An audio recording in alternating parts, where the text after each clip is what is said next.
Hello friends, आज के इस वीडियो में हम बात करेंगे CSS के फॉन्ट्स और टेक्स्ट के बारे में। तो हमने यहाँ एक नया फाइल बनाया है a3.html और इससे एक CSS फाइल लिंक किया है a3.css। तो हम यहाँ बॉडी टैग के अंदर कुछ टैग बना लेते हैं, स्पैन टैग बना लेते हैं, स्पैन, और इसमें 3-4 और बना लेते हैं और इसमें हर टैग में ID दे देते हैं। तो इसमें मैंने दे दिया A1, इसी तरह सब में दे देते हैं। तो मैंने यहाँ सब में ID दे दी। ID का नाम आप कुछ भी दे सकते हैं, बस इतना याद रखना है कि ID का नाम यूनिक होना चाहिए, कि जैसे कि हमारा आधार कार्ड नंबर होता है। तो इसमें अपन कुछ लिख लेते हैं .text1 और यहाँ भी लिख लेते हैं। तो मैंने यहाँ सब में कुछ कुछ टेक्स्ट लिख लिया है, बस ट्रायल के लिए टेक्स्ट लिखा है, आप कुछ भी टेक्स्ट लिख सकते हैं। तो अब बात करते हैं CSS की। तो हम ID के थ्रू CSS अप्लाई करेंगे, जो हमने सीखा था। तो यहाँ A1 में CSS अप्लाई करते हैं। सबसे पहले बात करते हैं फ़ॉन्ट की। तो हम देखते हैं font style property. Font style property की आप जो प्री डिफाइंड वैल्यूज़ हैं वो है नॉर्मल, इटैलिक और ऑब्लिक।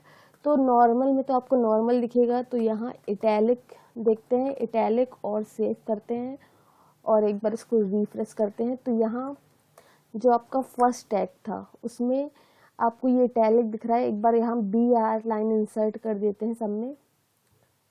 तो यहाँ BR,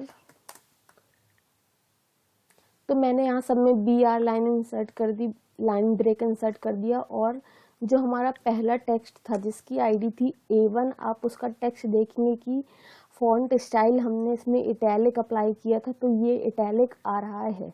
तो यहाँ आप नॉर्मल भी अप्लाई कर सकते हैं और ऑब्लिक भी अप्लाई कर सकते हैं। सब कुछ दिखाना पॉसिबल किसी के लिए नहीं है, तो जो आपके लिए बहुत इम्पोर्टेंट है वो अपन आज यहाँ देखेंगे। तो सेकंड A2 की बात करते हैं। A2 में हमें यहाँ बात करते हैं फ़ॉन्ट साइज़ की। फ़ॉन्ट साइज़ में आप वैल्यू पिक्सल्स में दे सकते हैं, परसेंटेज में दे सकते हैं, या EM या VW में दे सकते हैं। आप इन सब के बारे में W3 स्कूल्स के डॉक्यूमेंटेशन में बहुत ही डिटेल्ड में जान सकते हैं। तो यहाँ अब बात करते हैं पिक्सल्स में वैल्यू, जो कि हम नॉर्मली देते हैं। तो यहाँ 30 पिक्सल हम यहाँ लिख देते हैं और ब्राउज़र में रिफ्रेश करते हैं। तो हमने A2 में 30 पिक्सल वैल्यू दी है। यहाँ मैंने ब्राउज़र को थोड़ा जूम कर रखा है, आपके में शायद ऐसा दिखाई देगा जितना आपका ब्राउज़र होगा। तो यहाँ वैल्यू अदर वैल्यू से ज़्यादा दिखाई दे रही है। तो ये हमने 30 पिक्सल दिया। हमने फ़ॉन्ट स्टाइल देखा, फ़ॉन्ट साइज़ देखा। अब यहाँ बात करते हैं फ़ॉन्ट वेरिएंट की। फ़ॉन्ट वेरिएंट, यहाँ आप फ़ॉन्ट वेरिएंट में स्मॉल कैप्स दे सकते हैं, स्मॉल कैप्स। और ब्राउज़र में चलते हैं और एक बार इसको रिफ्रेश करते हैं। तो आप देखेंगे कि जो लेटर कैपिटल लेटर में था वो वैसा ही है, लेकिन जो लेटर स्मॉल लेटर में थे वो कैपिटल हो गए हैं, लेकिन उनका साइज़ छोटा ही है। अदर लेटर से छोटा है लेकिन वो कैपिटल लेटर में हो गए हैं। तो फॉन्ट वेरिएंट में आप स्मॉल कैप्स दे सकते हैं। यहाँ मैंने एक डॉक्यूमेंटेशन में तैयार किया है, आप देख सकते हैं। Font style, font weight, font variant, font size. अब फॉन्ट वेट की बात करते हैं। तो फॉन्ट वेट, सब कुछ वैल्यू आपको हमेशा नहीं याद रह सकती। जब हम रियल टाइम प्रोजेक्ट में बात करते हैं तो बहुत सारी वैल्यूज़ उसी टाइम पर देखते हैं कि हमें यहाँ कौन सा क्या काम आएगा। बस आपको बेसिक चीज़ें पता होनी चाहिए। तो फॉन्ट वेट में आपको यूज़ करना है बोल्ड, या फिर बोल्डर आप लिख सकते हैं, या फिर आप लाइटर लिख सकते हैं, लाइटर, या फिर आप 100 से लेकर 900 तक की वैल्यू दे सकते हैं। यहाँ आपको कोई एक चीज़ ही देना है। मैंने यहाँ लिख दिया बोल्ड और यहाँ ब्राउज़र में रिफ्रेश करते हैं। तो ये वैल्यू आपको पहले से बोल्ड दिखाई दे रहा है। तो आप बोल्डर भी दे सकते हैं। आप सारे वैल्यू ट्राई करके देखिएगा। तो अब बात करते हैं फ़ॉन्ट फैमिली की। तो हम A5 में फ़ॉन्ट फैमिली देते हैं। CSS में 2 फैमिलीज़ हैं जनरली। एक है जेनरिक फैमिली जो है सेरिफ, और एक है सेंस सेरिफ। सेरिफ के अंडर में जो फैमिली आती है फ़ॉन्ट फैमिली, वो है टाइम्स न्यू रोमन, या फिर ऐसे ही है जिसमें आपको ये शार्प पॉइंट्स देखने को मिल जाएंगे। ये टी में जैसे शार्प पॉइंट्स निकला है, लेकिन आप यहाँ अगर देखें तो यहाँ आपको कोई शार्प पॉइंट्स नहीं दिख रहे हैं। तो जो शार्प पॉइंट्स वाली फॉन्ट फैमिली है वो सेरिफ के अंदर आती है, और जो शार्प पॉइंट्स वाली नहीं है, स्मूथ है, वो सेंस सेरिफ के अंदर आती है। तो एक वैल्यू है वर्धना जो कि सेंस सेरिफ के अंदर आती है, और जनरली हमें अपने वेबसाइट में सेंस सेरिफ ही यूज़ करना चाहिए। तो आप देखेंगे कि इसमें जो शार्प पॉइंट्स हैं वो नहीं निकले हुए हैं। ये थोड़ा आई को अच्छा दिखाता है ये टेक्स्ट, इसलिए हम वेबसाइट में ये ऐसा सेंस सेरिफ के फैमिली को यूज़ करते हैं। यहाँ आप एरियल भी दे सकते हैं, एरियल, और यहाँ सेव करते हैं और इसे रिफ्रेश करते हैं तो आप देखेंगे कि इसमें भी ये नहीं है शार्प पॉइंट्स, क्योंकि ये सेंस सेरिफ का है।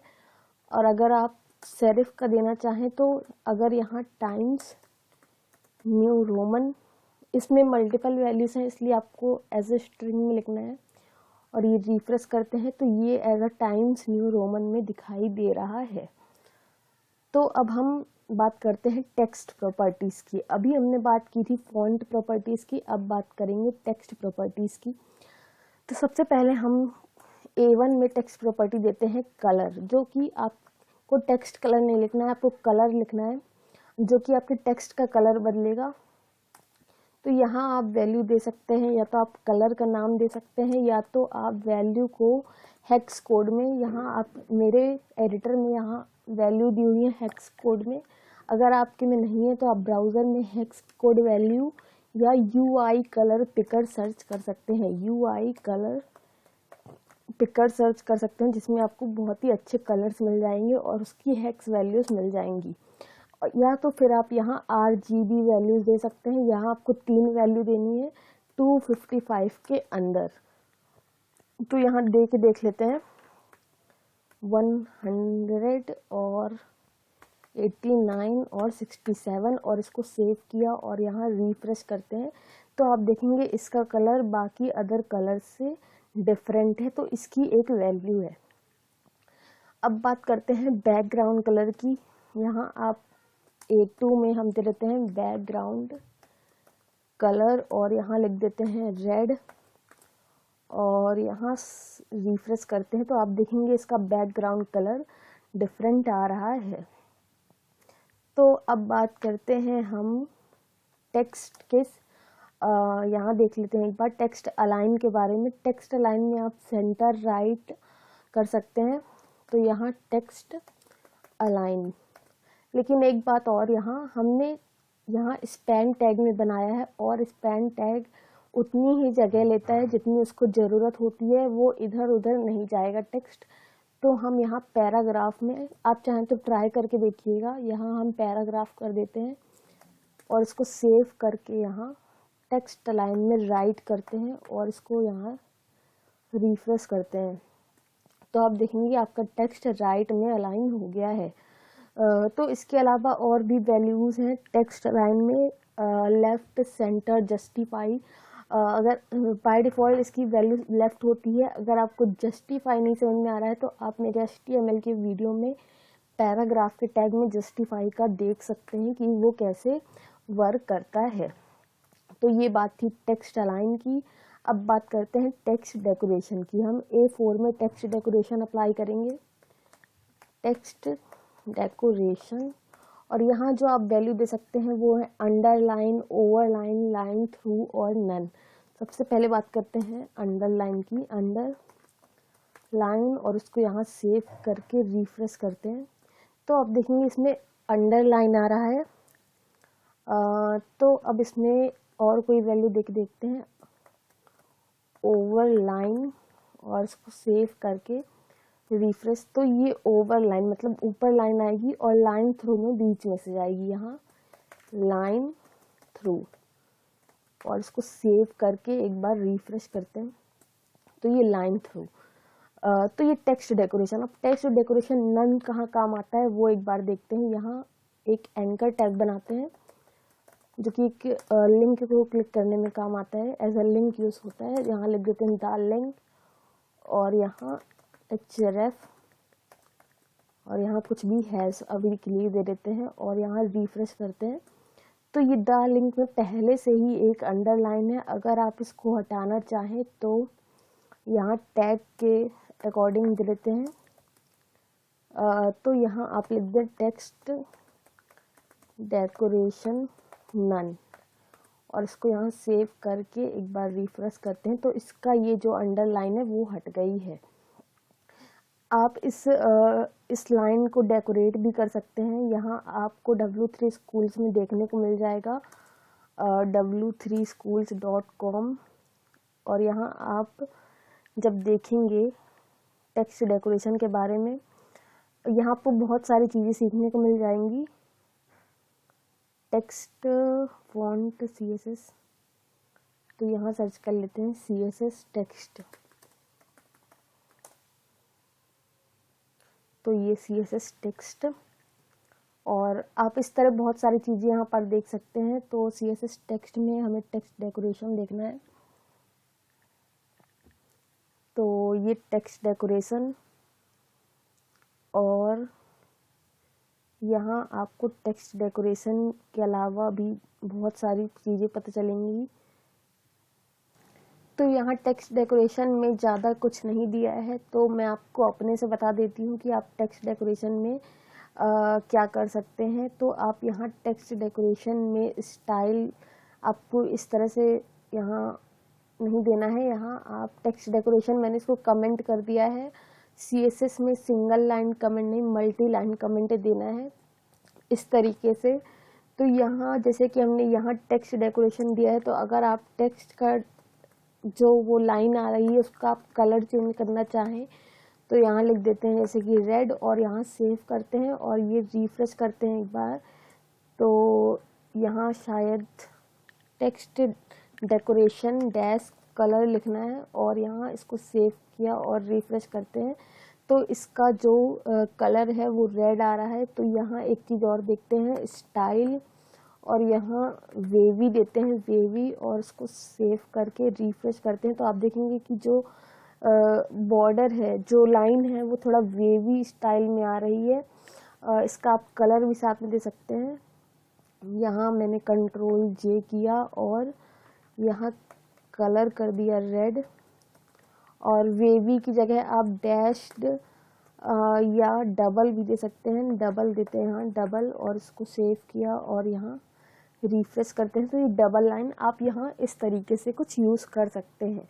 तो ये बात थी टेक्स्ट डेकोरेशन के बारे में। अब हम बात करते हैं टेक्स्ट ट्रांसफॉर्म के बारे में। तो यहाँ अपर केस, लोअर केस और कैपिटलाइज वैल्यू दे सकते हैं आप। तो A5 में हम यूज़ करते हैं टेक्स्ट ट्रांसफॉर्म, टेक्स्ट ट्रांसफॉर्म और ट्रांसफॉर्म और यहाँ वैल्यू देते हैं अपर केस और इसको सेव करके एक बार ब्राउज़र में रिफ्रेश करते हैं तो आप देखेंगे कि जो आपके सारे कैरेक्टर्स हैं वो कैपिटल लेटर में आ रहे हैं, मतलब अपर केस में आ रहे हैं। अगर यहाँ हम दें लोअर केस और इसको सेव किया और यहाँ रिफ्रेश करते हैं तो आप देखेंगे कि आपके सारे कैरेक्टर्स लोअर केस में आ रहे हैं। यहाँ एक और वैल्यू है कैपिटलाइज और यहाँ सेव करके इसको रिफ्रेश करते हैं तो आप देखेंगे कि आपका जो पहला कैरेक्टर है वो कैपिटल में आ रहा है। यहाँ एक बार कुछ और कैरेक्टर लिख देते हैं, द टेक्स्ट, तो यहाँ सेव किया और इसको रिफ्रेश किया तो आप देखेंगे कि जो कैपिटल में था वो कैपिटल में ही है और हर वर्ड का पहला कैरेक्टर कैपिटल में हो जाएगा अगर आप यहाँ वैल्यू कैपिटलाइज देते हैं तो आप इसको कई जगह यूज़ कर सकते हैं। तो अब बात करते हैं लेटर स्पेसिंग के बारे में। इसके लिए हमें एक पैराग्राफ टैग की ज़रूरत पड़ेगी तो यहाँ इसको हटा देते हैं और यहाँ एक पैराग्राफ टैग में बहुत सारा टेक्स्ट ले लेते हैं कहीं से। तो यहाँ मैंने ये टेक्स्ट लिया है, आप चाहें तो कोई भी टेक्स्ट ले सकते हैं, राहुल गांधी या जो आपको पसंद हो। तो यहाँ इसको कॉपी किया और यहाँ इसको पेस्ट कर देते हैं। तो यहाँ मैंने बहुत सारा टेक्स्ट पेस्ट कर दिया जिससे एग्जाम्पल देखें अपन। तो यहाँ हमें अब जो CSS है वो पैराग्राफ टैग के अकॉर्डिंग अप्लाई करना है। तो यहाँ हमें देखना है लेटर एक बार बिना CSS के देखते हैं कि हमारा HTML पेज कैसा दिख रहा है। तो ये कुछ इस तरीके से पेज दिख रहा है। तो इसमें अब देते हैं हम लेटर स्पेसिंग और यहाँ वैल्यू देते हैं 3 पिक्सल और इसको एक बार रिफ्रेश करते हैं। तो आप देखेंगे कि जो लेटर के बीच में स्पेस है, लेटर्स के बीच में स्पेस है, वो 3 पिक्सल का हो गया है। तो आप इस तरह जितना चाहें स्पेस दे सकते हैं। इसी तरह हम यहाँ लिख सकते हैं वर्ड स्पेसिंग और इसको सेव करके रिफ्रेश करते हैं। तो यहाँ वर्ड के बीच में 3 पिक्सल का स्पेस हो गया है। इसके अलावा आप लेटर की हाइट मतलब देखते हैं, यहाँ लेटर की हाइट आपको 2 लाइन में समझ में आएगा। लेटर हाइट और यहाँ थोड़ा वैल्यू ज़्यादा दे देते हैं 6 पिक्सल लेटर हाइट और यहाँ रिफ्रेश करते हैं। तो ये लेटर की हाइट कुछ और भी दे देते हैं 10 पिक्सल और ये रिफ्रेश करते हैं। तो ये लेटर हाइट शायद मैंने यहाँ लिख दिया है, ये अब शायद डेप्रिकेट हो गया हो, मेरे ब्राउज़र में वर्क नहीं कर रहा है। लेटर इसकी स्पेलिंग तो सही है, लेटर हाइट। तो आप देखिएगा अगर आपके ब्राउज़र में चल रहा हो तो आप मुझे कमेंट सेक्शन में ज़रूर बताइएगा। तो अब बात करते हैं टेक्स्ट शेडो के बारे में। तो यहाँ टेक्स्ट, किसी एक टेक्स्ट के बारे में बात करते हैं यहाँ। तो यहाँ लिख लेते हैं द टेक्स्ट और यहाँ हमें देना है टेक्स्ट शेडो। तो इसकी वैल्यू देखते हैं कि आप क्या क्या लिख सकते हैं। यहाँ आप मतलब टेक्स्ट शेडो आप हॉरिजेंटली देना है और यहाँ वर्टिकली देना है। सबसे पहले ये देखते हैं 2 पिक्सल और 2 पिक्सल या 3, 4 जो भी लिखना हो लिख सकते हैं। और यहाँ इसे एक बार रिफ्रेश करते हैं तो ये टेक्स्ट का शेडो पीछे इसके आ रहा है, हॉरिजेंटल में 2 पिक्सल और वर्टिकल में। तो यहाँ 1 पिक्सल कर देते हैं और यहाँ कलर भी आप दे सकते हैं तो रेड, और ये जो शेडो है वो ऊपर की तरफ रेड कलर का आ रहा है। तो यहाँ और वैल्यू देखते हैं। तो यहाँ 2 पिक्सल 2 पिक्सल 5, यहाँ जो आपको वैल्यू देनी है वो आपको देखते हैं पीछे से दिखेगी 5 पिक्सल और इसको सेव किया। ये आपको थोड़ा ब्लर टाइप का दिखेगा, तो ये ब्लर टाइप की वैल्यू आपको दिख रही है। तो आप ऐसा आपने वेबसाइट में बहुत सारी जगह पे यूज़ कर सकते हैं। तो यहाँ हमने बहुत सारी वैल्यूज़ के बारे में बात की, font style, font weight, variant, size, colour और text align, text decoration, text transform, letter spacing, letter height के बारे में तो हमने अभी नहीं देखा, वो हम बाद में देख लेंगे। वर्ड स्पेसिंग, टेक्स्ट शेडो, तो ये जो बहुत इंपॉर्टेंट प्रॉपर्टीज़ थी वो हमने यहाँ पर देखी। अगर आप इसकी प्रैक्टिस नहीं करेंगे तो ये आपसे नहीं बनेगा। Thank you guys.